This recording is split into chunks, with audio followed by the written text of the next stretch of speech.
So I'm getting feedback from one of the viewers, Chia Yang from Delta Phi Lambda Sorority Incorporated. Shout out to her. She's saying for the viewers, if you want to be able to access the Q&A, she says you to click on the icon within the squares, whatever that means. I have the administrator view, so I can only see the questions. I can't actually submit any questions. But it is 8:05 now, and we are a little sensitive on time. I hope that Phillipe can join us at some point here. Hopefully he can. But we can go ahead and get started and do some introductions and then kind of dive right in. So my name is Toubee Yang. I am a member of Lambda Phi Epsilon International Fraternity Incorporated, and I am originally from Pontiac, Michigan, but I currently live in Providence, Rhode Island. I serve as the Assistant Director for Fraternity and Sorority Life at Johnson & Wales University in Providence, Rhode Island. And I identify as a gay man. I use he, him, his pronouns. And I will hand it to my other moderator, Vigor. Hi everybody, my name is Vigor Lamb. I'm a brother of Pi Delta Psi Fraternity. My hometown, I am from Upper Arlington, Ohio, and I'm currently in Los Angeles studying my master's in higher education student affairs at University of Southern California. I plan on being an administrator in higher education once I graduate in May, which is very soon. And I am also gay. I will toss it now to Tricia. Hi everybody, I'm Tricia Prettypaul, and I am a part of Sigma Sigma Rho Sorority Incorporated. I'm currently based in New York City. That's actually my hometown, and right now I'm actually right on Lexington and 47th Street, still at work, just like many of the people in the panel. I am a lawyer, and I work for Travelers Insurance Company, so I'm a defendant for them, defensive lawyer for them, and I identify as a lesbian. I guess I'll toss it over to Bob. My name is Robert Mady. I am a brother of Pi Alpha Phi Fraternity Incorporated.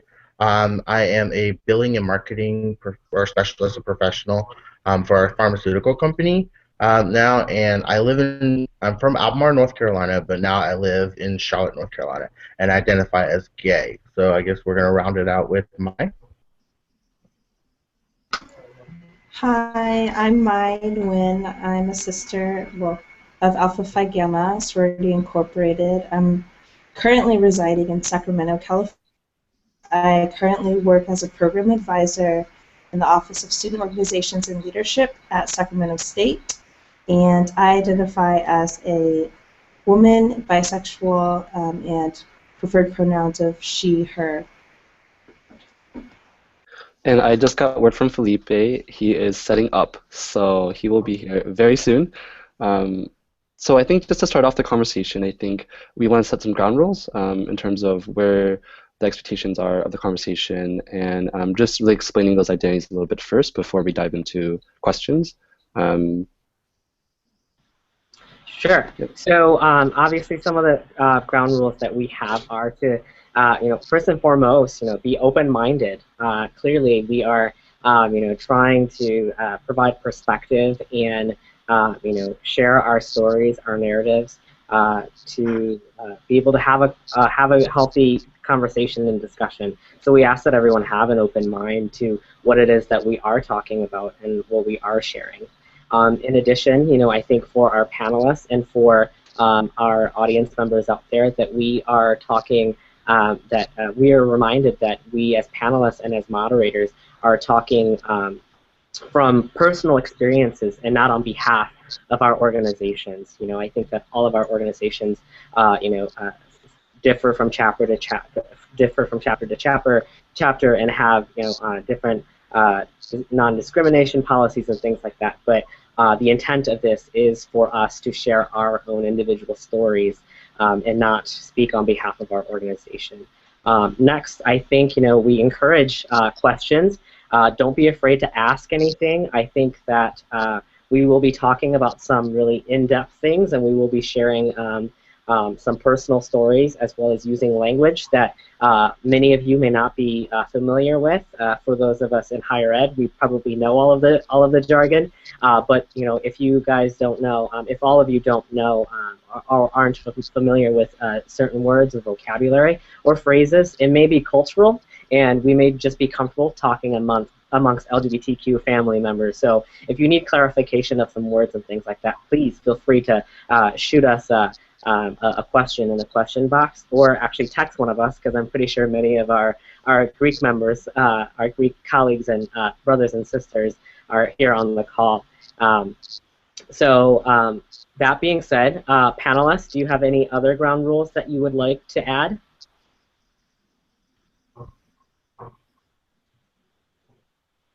No? I'm good.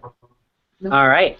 So before we start, we kind of want to have a conversation, kind of a definition of what is LGBTQ, because it's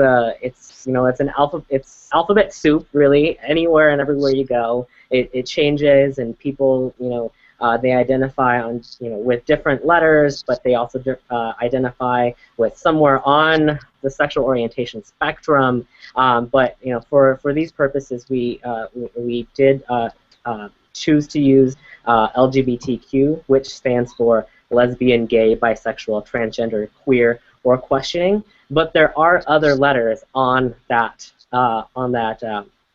in that acronym that may not be on there. So sometimes you might see LGBTQ, LGBTQIA, and P, and all those others, right? But for these purposes, we are talking about lesbian, gay, bisexual, transgender, queer, or questioning. For those members who are thinking about their sexual orientation, and that it may not be what is considered straight or heterosexual. Some people have questions about queer, and that hey, that's an offensive term. Why does the LGBTQ community use it as something to describe their sexual orientation? But it's sort of an umbrella term, as well as let's see here. It's an umbrella term, but it can also mean anything that isn't straight, or anything that isn't heterosexual, because they don't want to be categorized or boxed into one identity. Basically, what they are is anything but straight or anything but heterosexual. I'm queer, and that's all that you need to know. So that's kind of one of the definitions of being queer. But I think that the others are pretty explanatory: lesbian, gay, bisexual, transgender. Transgender, obviously, Phillipe can speak a little bit more on this when he joins the call. But of course, transgender means that you do not identify with the gender that you were assigned at birth. So, for example, someone who is a transgender man was born biologically assigned at birth female, but identifies as a male, and is a transgender man. And a transgender woman would be the opposite. Someone who was assigned male at birth, but identifies with being a female with a woman. So I will hand it off to Vigor. I'm going to invite Phillipe back on.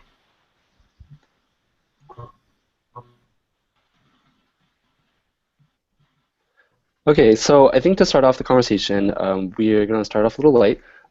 First question, I think, just for the panel, is your coming out story. When did you first come out? In terms of where you were, high school, college, beforehand, just kind of tell us that story. Let's start with Mai. Okay. My story is actually really quick and simple.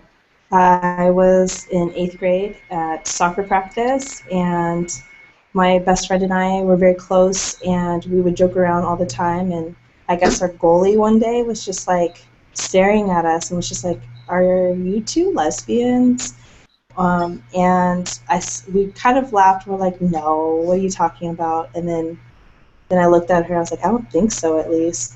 So it took me like a few days, and I figured out, like, to me, it was this strange like epiphany. Like, that makes the most sense in my life and explains so much about why I think or act or do the things that I do. Um, and then I literally, that was it. Like 3 days later, told my best friend, like, hey, I think I'm bisexual. And she's like, cool, makes sense. And then that was it. So that was coming out to myself. It was that simple and easy. Strangely, it was just one of those things where you kind of finally figure out that there's a word describing who you are, type of thing. So that was my story. If you're willing to share as well, I think that's good that you brought up. Thank you for sharing, bringing up coming out to yourself. I know there's different stages of coming out. So there's coming out to yourself, coming out to your friends, and then coming out to your parents as well. If you want to share about that as well. Yeah, sure. So that was 8th grade was when I came out to myself and my closest friends. So around the same time, just because I was just very comfortable, and luckily all my friends were very accepting. And so that was just all through high school. I think I told maybe a total of 10 people personally, myself. And how anyone else found out was probably through other people. I came out again in college, probably like halfway through my freshman year. Just in conversations and working in like diversity offices, it just naturally came up in a very safe and comfortable setting. And I didn't come out to my parents until right before graduating college. So that was a process, I think, and my dad doesn't really talk about that stuff, so he just said okay. But my mom, I know, it was a very emotional reaction, and it took her some time to accept it, but she eventually did. So that was good and thankful for me at least, that my core support system. So if there's any friends out of it, or I didn't lose any family members because of my identities. So I'm just very thankful for that. Thank you for sharing, Mai. So Phillipe has just joined us on the Hangout. I think just to kind of stop the conversation real quick to have him introduce himself. We introduced ourselves, I'm not sure if you heard, with our name, organization, hometown, current city, occupation, and our identities. And then if you want to just go ahead and talk about your own story as well, Phillipe. Sure. So my name is Phillipe Cunningham. I am from Delta Phi Lambda. What was the other part? Sorry. Well, my hometown is near Chicago, and I currently live in Minneapolis, in Minnesota. I am a youth worker. I was a special education teacher, but then I switched over to youth work at a nonprofit organization, and I'm also a lobbyist for youth policy. And for my identity, I identify as gay and I'm transgender. And what was the next question?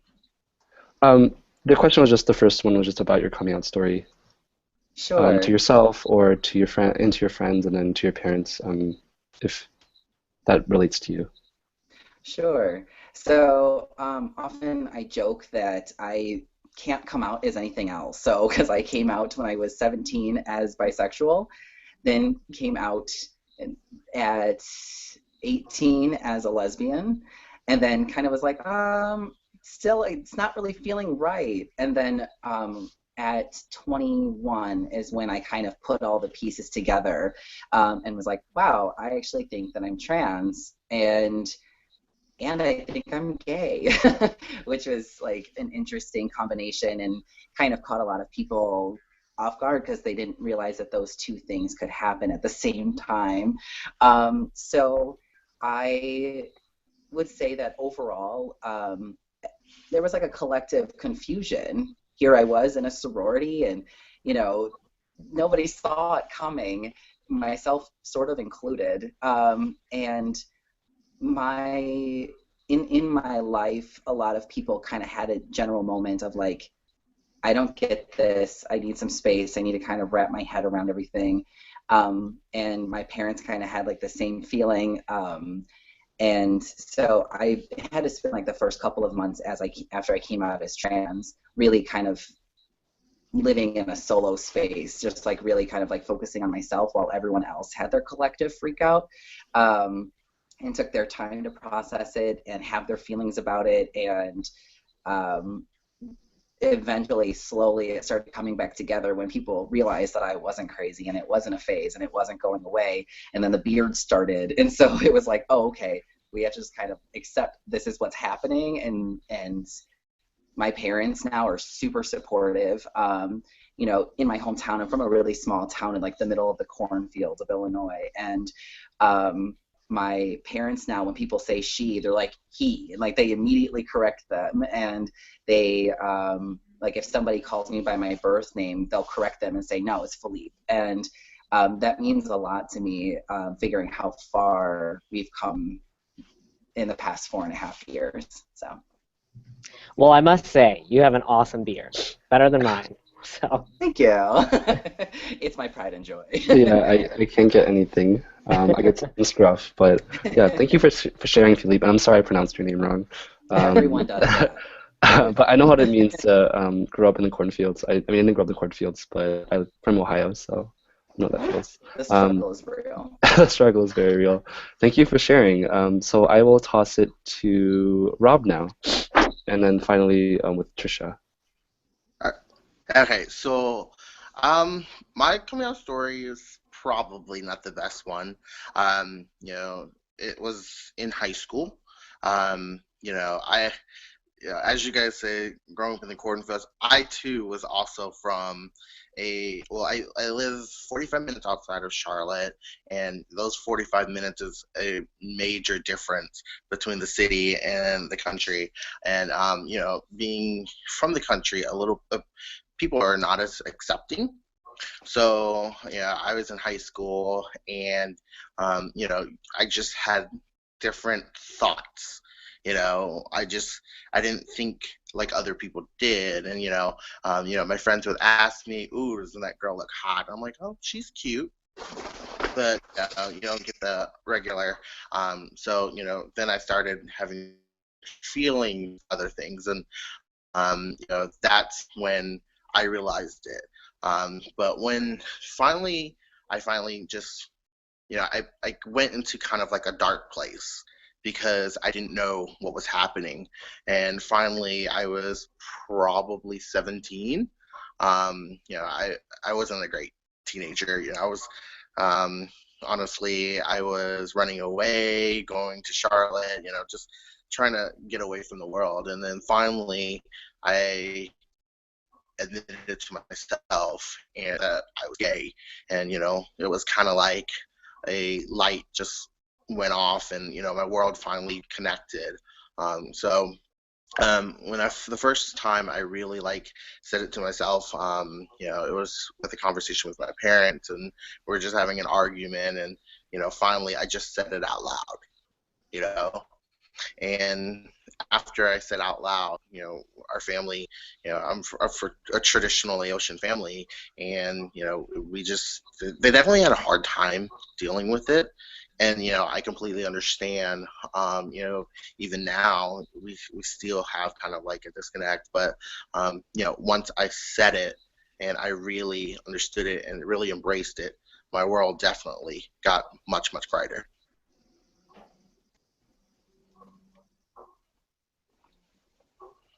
That's my story. All right. Well, thank you for sharing, Rob. I think it's really important. I think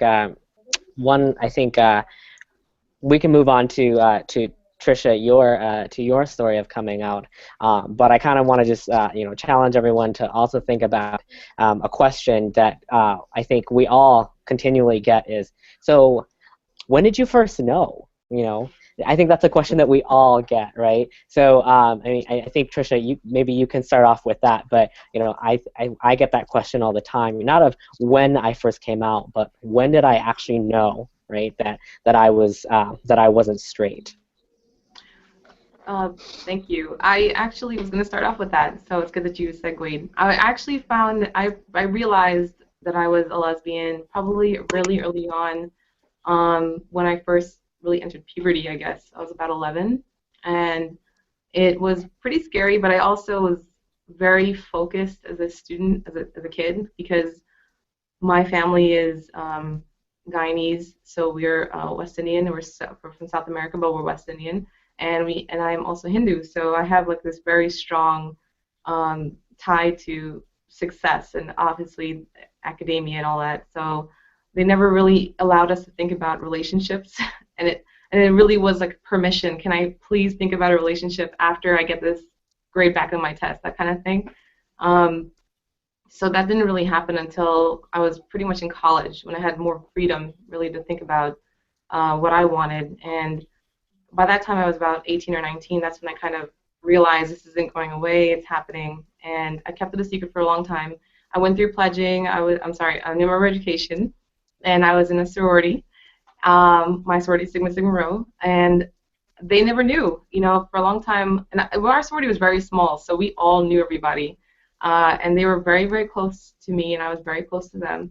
But no one ever knew because, again, we were able to sort of hide it by saying, well, I'm moving on to the next step of my life, and that didn't really involve relationships. So I could kind of hide it away. But then when I got into law school, there was nowhere else to go. And they were kind of like, all right, so now you got through all this, what's happening now? And I couldn't really hide it anymore. So I had some gay friends around 22. But around 24, I finally came out to the sorority, and they were the first group of friends I came out to.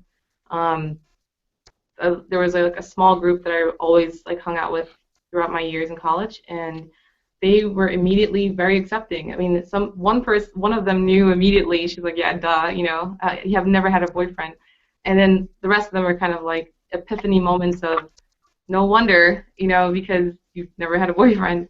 So that's kind of what happened when I was around 24. I didn't come out to my family until I had a girlfriend, though, and it was pretty obvious that she was my girlfriend and a really like long-term relationship. So that kind of was pushed out to my family, and that was around 27. So they didn't take it very well. I had a really rough relationship with my mom for a long time, but now it couldn't be better. She loves my girlfriend now. She loves her. My dad and I, unfortunately, never talked again. So, that's sort of the downfall of coming out to very strict parents. So he's very adamant that it's not real, and it's been a few years now. So he's sort of stopped trying. But yeah, other than that, though, other than my dad, honestly, it's been pretty good. Even with my family, they've been very open. And very accepting.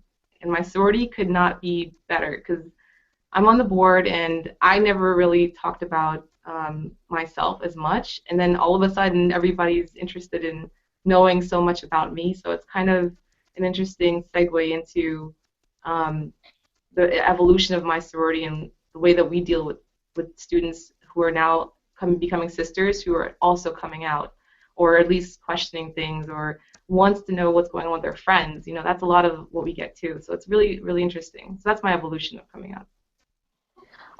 So sorry, Vigor, to cut you off, but I think I want to just make a comment and kind of just state out there, for all of our viewers and for all of our members and our brothers and sisters and colleagues and whatnot who don't identify on the LGBTQ spectrum, that this is sort of a privilege that you guys have, that you guys don't have to come out to anyone, right? I think, challenging you all to think that wherever you go, whoever you meet, whatever job you apply for, or being a part of your family and things like that, you never have to come out as heterosexual, right? It's something that's always assumed, and also for many of us, it's assumed of us that we are heterosexual until we do say something, So that's a privilege that you all do have that we do not, that our orientation is equated with a closet, and that we have to come out of it, right? That was my exact thought, Toubee. You're on the same wavelength. I think, yeah, I think thank you for sharing, Tricia. I think that it's a really good point to make, that it is a constant process, and that you have to come out all the time to people, and you are assumed to be straight until you tell them otherwise, or new people you meet, new family members. So I think that that's definitely something that has something that we're very used to. And I think that what you shared about your sorority is very really, really awesome, and I think that's kind of segueing into our next question too. Why are you Greek? I think that's kind of first establishing why your coming out story, but now kind of what ties us all together is being Greek, right? So, so the next question is how did you hear about your sorority or fraternity, and why did you decide to become Greek? I will start with Rob. Oh, well, first of all, I'm in Pi Alpha Phi Fraternity Incorporated. I actually helped charter it at my university. There was an interest. I've always I was interested in diving into the whole collegiate thing, and that includes fraternity and sorority life. And I always thought about a IFC fraternity and things like that. But then there was a notice going around that there was interest for an Asian interest fraternity, and at the time that was great for me because I was exploring being an Asian and Asian topics and things like that. So the reason why I went Greek is because I was in all these different clubs, and yes, I was friends with a lot of these people, but I wanted something a bit stronger, and creating and having that brotherhood and things like that. That was what I wanted, and that was what I appreciated. And the fact that we can showcase and present our Asian culture and the rich background that we have was another reason why I went as well. So that's why. Thanks for sharing. Mai?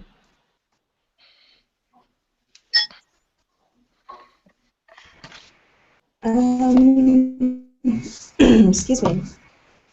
I went Greek mainly because this part might sound silly, but I was a first-year student on a campus I'd never really been to, and there was a group of women who were trying to start an Asian interest sorority, and just kind of asked me in passing, like, hey, want to help start a sorority? And I said, sure. Like, I didn't know what else to do with my time. So that sounds a little insignificant, but I think it's things like that that make me so appreciative of what I kind of stumble upon, and how I think it was really meeting the national board members at that time, and seeing how just great the organization is and how awesome their bonds were. And that's what I'm all about, was mainly just relationship building, lifelong membership in something, and continuously giving back. And I think as I was going through my intake process, it just made me realize more and more what type of legacy we were all leaving behind, and what type of path and avenue we're creating for other Asian American women or Asian interest women, and at a campus that there's so few of us. In which I went to Colorado State University, so it's a very predominantly white campus. And I think all of that combined was just more so of an afterthought of trying to start an organization, or like during that process. So why I joined Greek Life initially was definitely different than why I continue with it now. So we have two charters in the house. Is that what this? Is there another? Tricia, are you a charter as well? No, I'm not. I actually Oh no! I think we just lost her. Oh no! All right, I will invite her back. I was going to ask her next, but we'll go with Phillipe. Okay, yeah, so I'm not a charter, first of all, but I'm a little bit of like a non-traditional pledge. I moved from the Bay Area to transfer and finish at DePaul when I was 21 years old. So I was older than all my line sisters. All my line sisters were 18. So there was like a huge age difference and life experience. Like at that point I could like go out and they had just left home. So like there was a really big different experience there. But when I lived in the Bay Area, I was super active in martial arts and Chinese language study. So I had spent like 4 years just deeply immersed, in Chinese culture. So when I moved to Chicago, I just like went through a huge culture shock because of that, because I was just so used to being a part of a community. And so I had planned for a long time to explore Greek life, and it just happened that I was somewhere and I met a sister, and she was like, oh, I'm in an Asian interest sorority, and I was like, that sounds fun. And so like I started like going to events and like meeting people, and I loved the sisters, and I really loved the idea of creating a sisterhood with them. And so and it was always kind of a joke because I was the first Black girl to cross and to be a member at DePaul's chapter, and but yet I was tutoring some of my sisters in Mandarin, so that was like one of the ongoing jokes. so that's how I came to be a part of it, and I'm so happy that I did. Yeah, I definitely understand the culture shock being from Ohio and now being in Los Angeles. It's very strange to think about what it would be like if I grew up in California versus in Ohio. I totally know how that feels. Thank you for sharing. So Tricia, you're back on. I know we lost you a little bit. You're next whenever you're ready. So I think you had asked if I was a charter, and I'm not a charter. I actually was the second class in my group, and I joined really pretty much because it was a challenge. It was also a bet, and it was terrible reasons to join, but you know, it was great, and I thought it was something that I personally, as my personality, I would never have done in a really, really big Greek school. So to see that I had done it, it was mostly because no one expected me to, and then I never left. Terrible reasons, but No, I know how that feels. I think I definitely get the question a lot too, of like, oh, like Vigor, like I didn't see you as a frat boy at all. I'm sure people talk about that a lot, and I think that just comes with the stereotype of being Greek. So I know that feels. Yeah, I'm not chartered either. I could have been, but I transferred back to Ohio. So shout out to my Colorado brothers. So moving on, we established kind of why we're Greek and our clans. Oh, did you have something to say, Toubee? Yeah. So, sorry, I was trying to jump in, but I forgot to unmute my mic. I think, but yeah. So before we move on to the next question, I think another question that I get a lot, but I think it's a question that perhaps maybe our audience members are questioning is, so why join an Asian one and not a gay one, right? I don't know if any of you have been asked that question, but I've been challenged with that question. I'm like, oh, that's a really good question. Why did I go Asian Greek and not gay Greek, right? And that kind of puts us in a pickle of having to choose between identities, as which identity do we identify with more, or which one do we prefer, or like which one is more prevalent? And I mean, that's just a question to throw out there. It's more rhetorical than anything, and I'm not sure if any of us has a question to that. But I think for me personally, I think that it just wasn't an option for me. I think.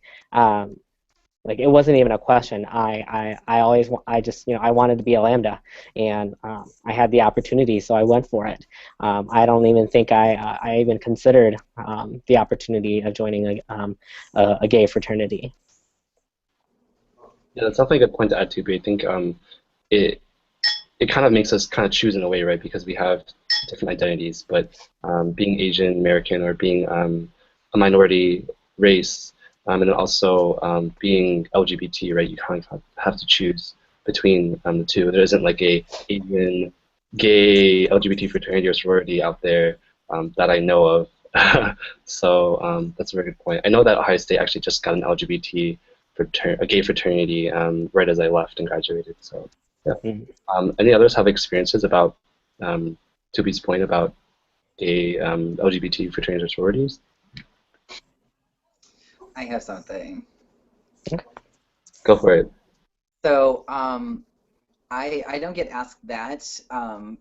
My experience is always going to be a little bit different because I'm trans, and that's kind of like the main identity that comes up. So I get asked all the time, why didn't I pledge a fraternity? So I get asked that all the time. And the answer is, I didn't see this coming. So I did a sorority. Like, that's the best answer I've got. Like, I didn't know when I started. So yeah, I just decided to commit to it at like after I transitioned. So yeah, thanks. Any others before we move on to the next question?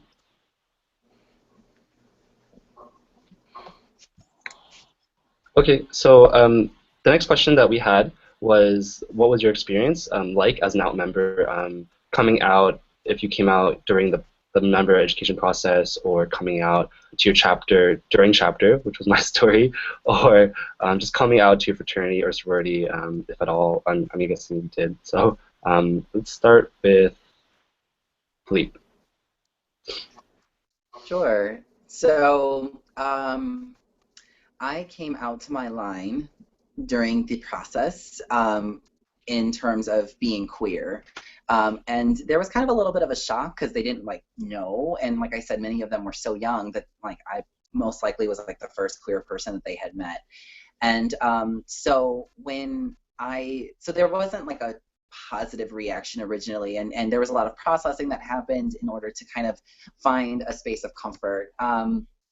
When I transitioned, hands down, my whole chapter had my back. And I was so surprised. I was like, oh, okay. Like, they were extremely supportive, especially my line sisters. Like, they were all, like, super supportive and, like, ready to defend me. And so that was really amazing. But what started to happen, though, was, you know, I started testosterone, and so I started to masculinize. And then what started happening is I started looking like the black guy hanging out with all the Asian girls. And, like, what is he doing wearing letters? And is he like a creepy stalker? Like, what's going on? Like, and so that like weird dynamic started happening. And so I started feeling more and more uncomfortable because I didn't want to be that person. You know, I didn't want to be perceived that way. Like I was some sort of like groupie for DFIL. And so as time went on, you know, I mean, my sisters, they were calling me their brother. Like they were using he and him. Like they were like they called me Phillipe or Coy. And so that was really awesome. But within myself, I started feeling like really insecure that I was embarrassing my sisters, and then like somehow embarrassing the organization because like, why is there this black guy? I mean, even like when the announcement happened that I was a part of this, everybody's like, why is this guy with DFIL? Like, because that's just kind of the consequence of it. And so I think what ended up happening is that I felt within myself that it was time for me to no longer be active, because it was no longer appropriate because I'm male identified, and it just felt like it was no longer appropriate to be active in a sorority because I did not want to take that space. And so that was really, really hard for me to go through because, you know, DFIL is like deeply important to me and like something that I love very much. And, you know, a lot of it was kind of like projected insecurity. Like I was like so convinced I was embarrassing the organization by my mere presence, you know. And so but I had a nice little like bow on top of like before I became no longer active. My sisters and I strolled with fraternity, and beautifully I got to dance with the guys, and I danced with one of my sisters, and it was like completely like super respectful of my gender and really inclusive, and the guys were super cool about it. And so it was just really nice to be able to be a part of D-Phi-L, show up as male, and then be able to participate. But after that, it was like, I think it's time for me to take my leave now. So I must ask, Phillipe, and I think that I've been, just being very safe in referring to you as a member of Delta Phi Lambda Sorority Incorporated. But what do you refer to yourself as? Do you still call yourself a sister of Delta Phi Lambda Sorority Incorporated? That's a really good question. It's so hard. I really don't like it. And it is what it is. Like, and I struggle, and like this is a part of the discomfort of such a binary system of male and female, and like being deeply categorized as male or female, and how do I fit into that with like fluidities? So I call myself a member. My chapter calls me a brother, and then outside of that is a struggle. Like, people are like, do I refer to you as a sister? I'm like, I would rather you not. And they're like, well, then what do I refer you as? And I'm like, can I ask for brother? Like, is that even allowed? Like, I don't even know how that works. So I told them they can call me soror. So, which feels ambiguous enough. Yeah. Yeah, thank you so much for sharing. I think your part about the inclusivity during like banquet or installs, I think is something that I also face. I know that fraternities being very hypermasculine, my chapter always referred to our banquets and, oh, who are we bringing?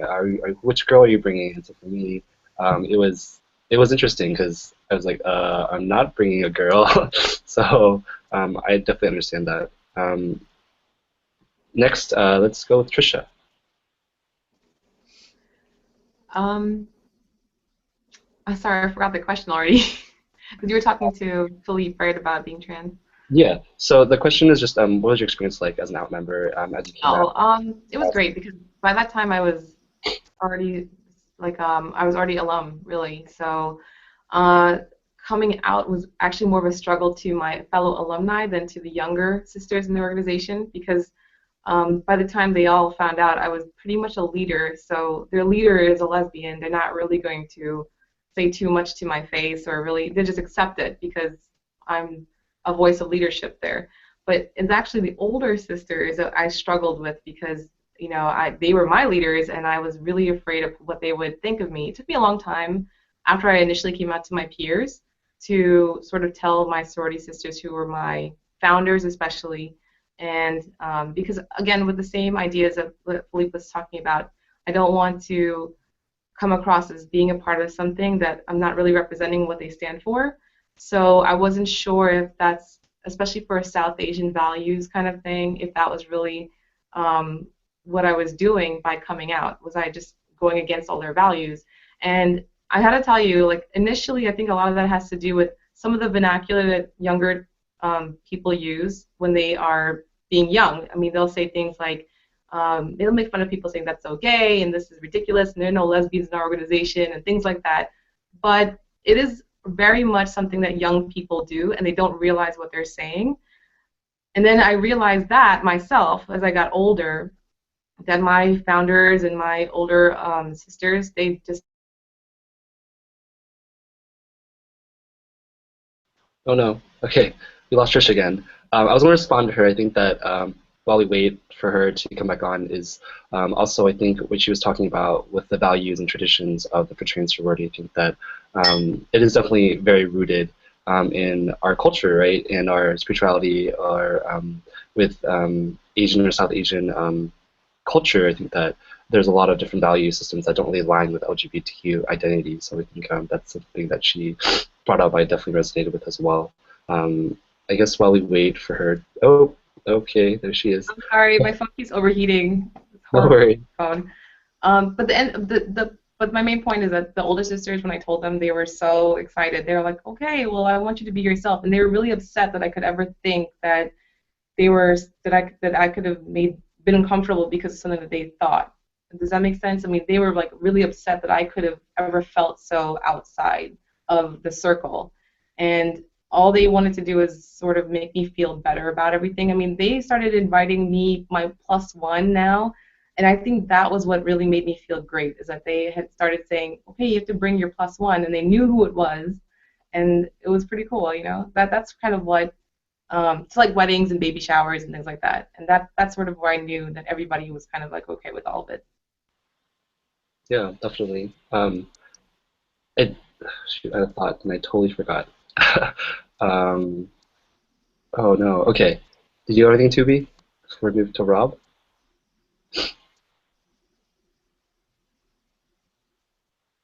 Rob, go for it. I totally forgot my train of thought. Oh, Rob. you're muted. Unmute yourself. Oh, sorry. Okay, so mine's kind of a little bit of kind of like a twofold kind of. All right, so yeah, like I said, I chartered it. So we have a period of time where we were an interest group before we chartered, and nowadays I'm very vocal of being gay and things like that, and so I thought it was really good that I found guys who didn't care. And so the fact that, you know, being with them, shout out to my P bros. Yeah. It's just they're very accepting and very understanding, and and we've had in-depth conversations of what is right and what is wrong, and they understand there are certain words that are used these days that I particularly do not like, and it's just a complete understanding. So, we were interest group, we're molded, we were together. Now we were going through new member education. Being with the interest group, we kind of had our own little nutshell of sorts. But, now we're being introduced into this new environment. So my fraternity, we're a long-standing fraternity. We were founded in 1929, and, it was just I was going in through this new member education. So we had a discussion. Happy belated Founders Day, by the way. Oh, thank you. It was great.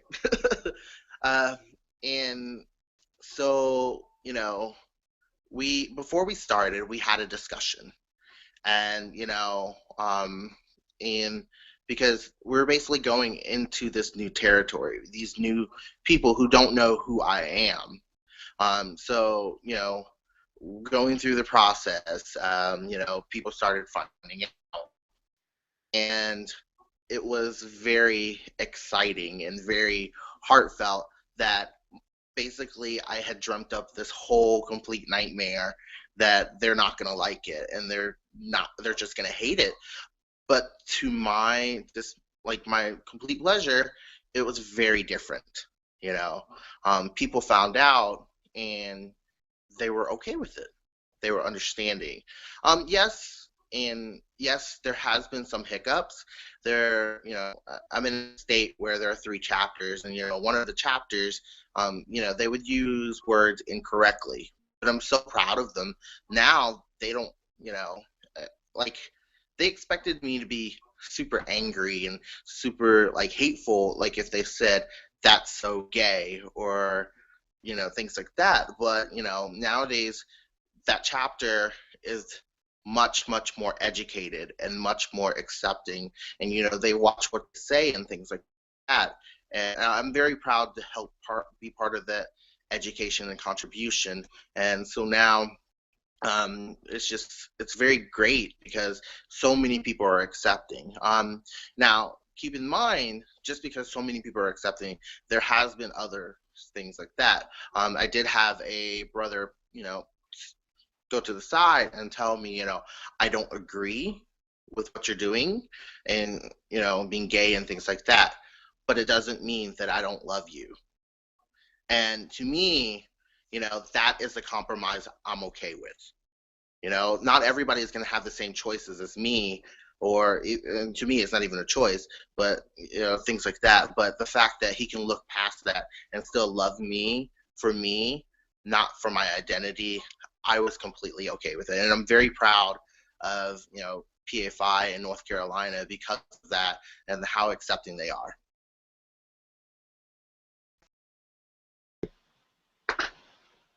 So I think. Oh, go for it. Oh, I was just saying. So I think that brings us to Mai.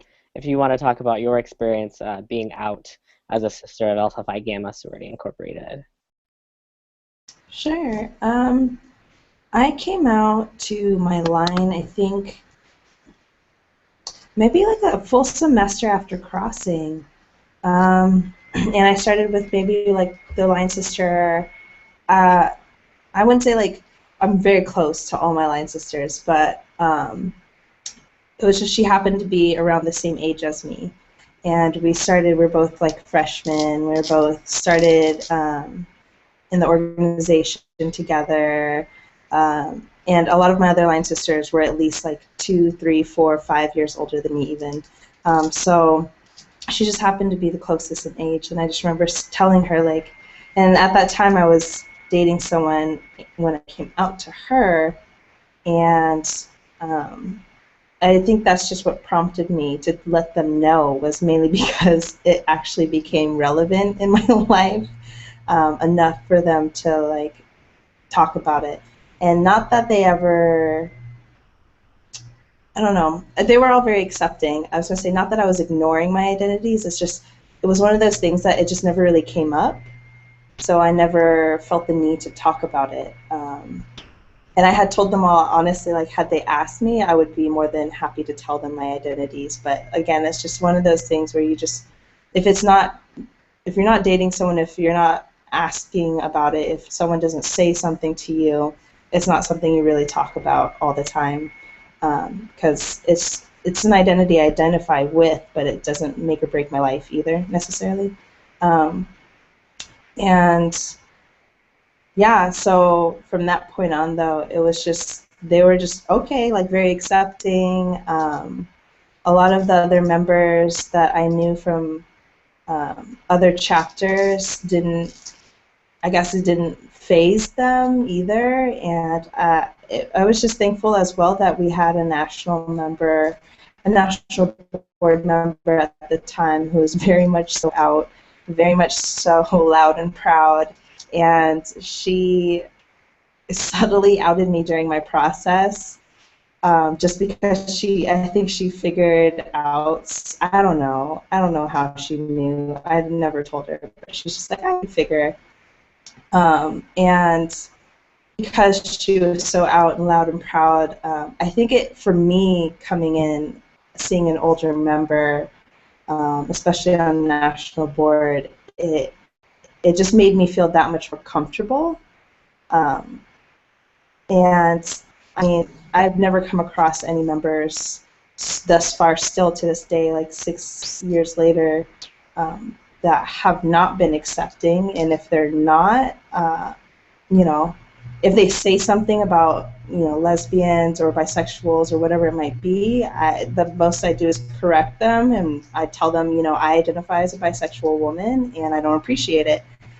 So take it or leave it, but just know that you're offending somebody right in front of you. But that hasn't happened very much at all, actually. And I mean, I've had a very positive experience thus far. I think that a lot of our members are just, they're all very well educated too. I mean, I don't know, maybe being in higher ed, I feel like it's just a topic that's talked about a lot more student groups, a lot of students coming into school are being more educated about it, or at least more aware. And so, I mean, so far it's been very positive for me.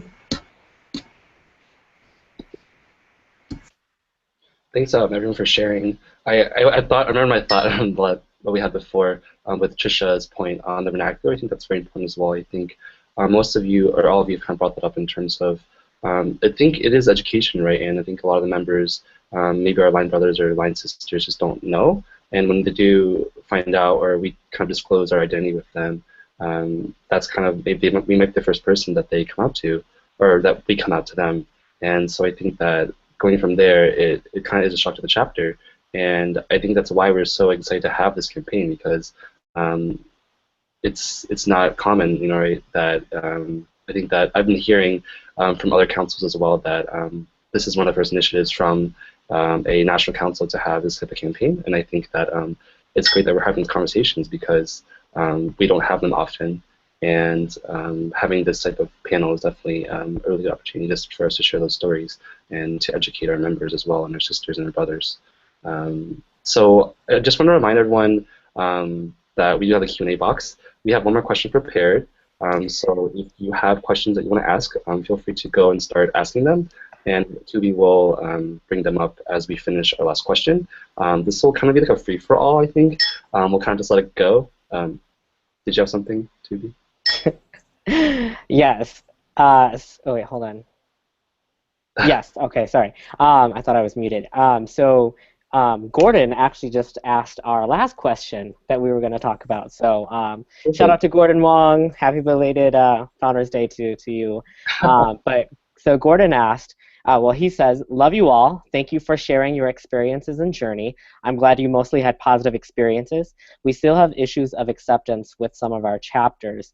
What are some ways to educate our membership? So we are short on time. We have 15 minutes left before the broadcast shuts down. I was trying to edit to make it longer, but I think we only have 15 minutes left. So if you have any other questions, please submit them. But Gordon, you so timely sent us a question that we were going to answer anyway. So what can we do? You know, I think we all have individual experiences in different organizations of the NAPA umbrella organization. You know, we have fraternities, we have sororities. You know, we have our resident South Asian organization represented on the board, and you know, we have a trans member on here. So we have LGBTQ represented in this panel tonight, and I'm so excited. So what can we all do? What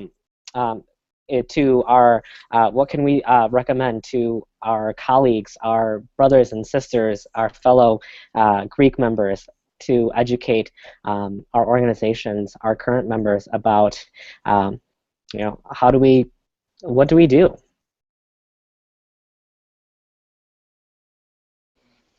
Okay. So the first I would do is, you know, most campuses has a. Can y'all hear me? Mm-hmm. All right. So, you know, getting in with the right connections. Most campuses has a multicultural or a diversity section to them. So, you know, most campuses has even a LGBTQ liaison. And, you know, getting in connection with them and coming through and getting the correct information, I think this is very, very important. And maybe doing workshops or seminars to help identify and, you know, really be able to communicate with LGBT communities. I know at UNC Charlotte, you know, they have a program called the SAFE program, which is a program that groups can go through to where, you know, they make it a safe environment for LGBTs and students, and, you know, be able to include them without, you know, ostracizing them because of their sexual orientation. So I think having those avenues is very important, and creating workshops is very important.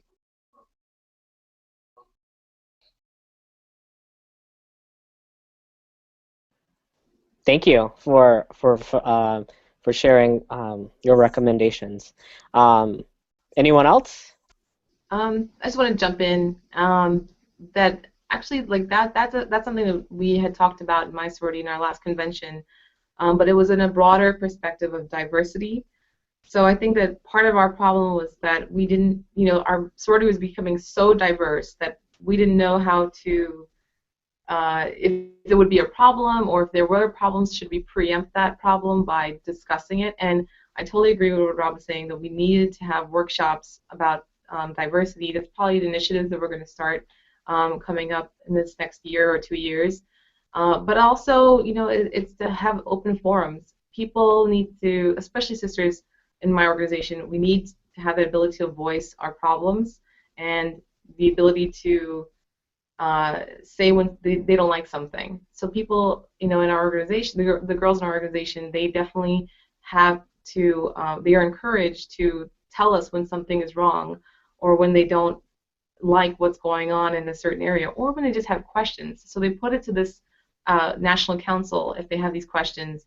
One of the very interesting questions that had come up was what we would do if we were faced with having a transgendered rush, and what would we want a transgendered rush in an organization? And that was something where I thought it was just an interesting question that it would even come up, because that that the girls would be thinking in that way. It made me happy, that they were thinking, yes, we want more diversity, and we want it to be inclusive, and we want to be able to say that our organization is just as inclusive as any other organization on campus. So that would be the other part, is that we have to make sure our campuses and the administrators who are, who are the ones leading the voices of diversity and the acceptance, that they also do that on their campus, and they encourage that, and they don't have a zero tolerance policy when it comes to issues that come up when diversity becomes an issue. So. Thank you very much, Tricia. Phillipe or Mai? I can share a little bit if that's okay. So I need to back up a little bit and give a shout out to the Delta Phi Lambda National Board, because they were super supportive throughout the entire process.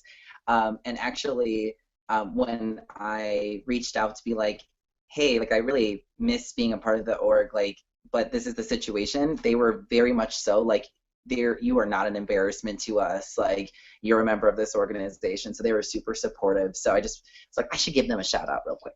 But in terms of like being inclusive for trans folks, like I think that it's important to like remember that the system itself, like I said, is very binary. So it's like very like male, female, that's how it works. And for trans folks, like, trans folks want to be a part of the Greek system. Like I've seen enough, like, there was like True Life, I'm transgender. And I remember there was like an Asian trans woman, and she was like, I really want to join a sorority, but I'm too scared.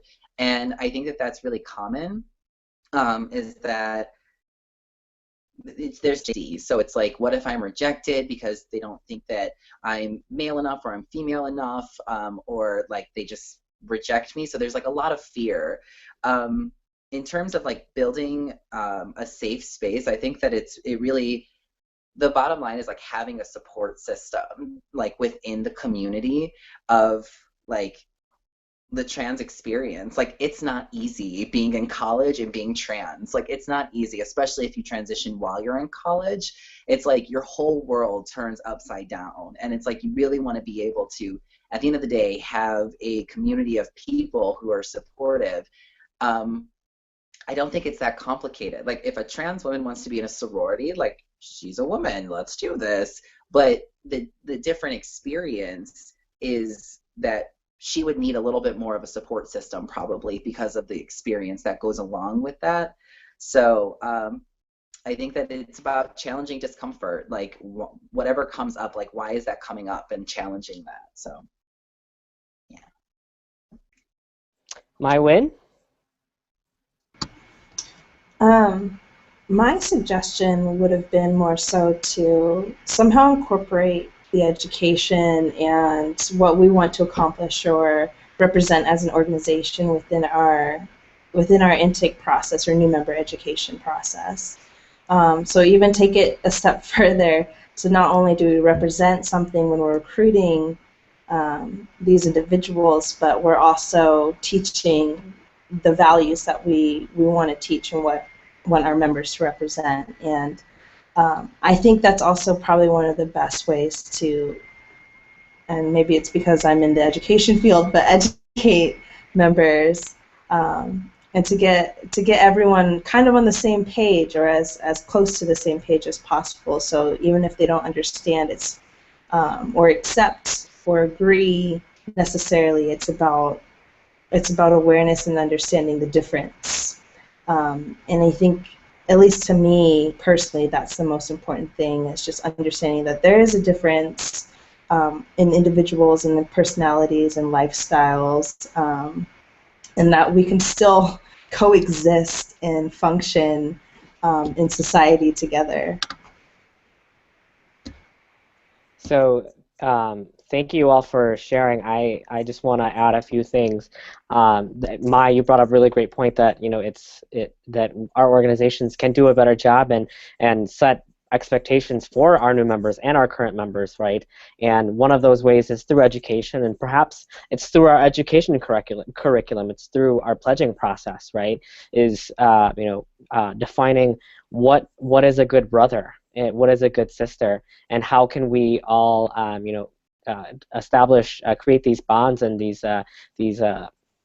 these relationships with each other. I know that I can speak on behalf of our Lambda Phi Epsilon education team that we will be having these conversations in our new member education curriculum that we will be rolling out soon here.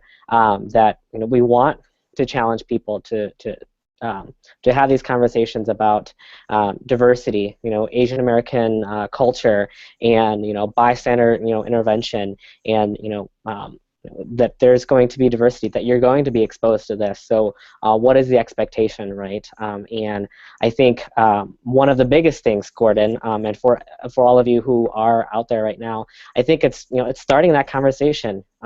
It's always hard, coming from someone who isn't LGBTQ, but I think it's also harder for us who are members of LGBTQ to have these conversations because sometimes they may not be brave or safe spaces for us to come out. But I think at least having that initial conversation really gets the ball rolling. And I think that I can definitely speak on my experience that it all started with one question with my bros, and it's hanging out with them, and then they just ask like, so ... Are you seeing anyone? And that's where it kind of starts, and then the ball rolls, and then we end up talking about some really in-depth stuff, and then I'm just like, okay, maybe I'm a little uncomfortable. You guys are asking me very personal questions, about sex and other things. I'm like, yeah, maybe we shouldn't talk about that. I know we're bros, but yeah. So I think that's important that at least that first initial conversation starts. We did receive a second question. We have 4 minutes, so let's try and answer this. This is from Mary Chow. Mary says, "Thank you guys so much for sharing your stories. I was just Googling #OutInGreek, and the results were pretty much only Napa related. Woot woot. Are you guys thinking about turning this into a nationwide campaign and perhaps work with other umbrella organizations?" Vigor, I'll let you answer that one since you work with NAPA. Thank you for that question, Mary. So like I said, I got word that we're the only council or national organization affiliate that actually does this campaign. From one of my friends, shout out to Victoria Chan, whose birthday is today. She said that the NPHC national organization is really proud of just NAPA for having this panel and webinar. I think that some of the discussions that I've been having with her and other people is just that they're still trying to figure out what the conversation would look like. And to my understanding, a lot of national organizations just aren't ready, or their membership, from my understanding, they just haven't kind of brought that together yet. So I don't really have an answer for that, but I think that I would eventually love to have some type of national campaign for this movement or this hashtag or this campaign. I think that it's a great thing, not just to have it within API identity or within NAP organizations, but with all Greek members as well. Yeah. Were there other questions before we close? I had like quick 1 minute announcement before we end. Any other questions? Last call. Type them in quick. Text it to us. Send it to us on Facebook.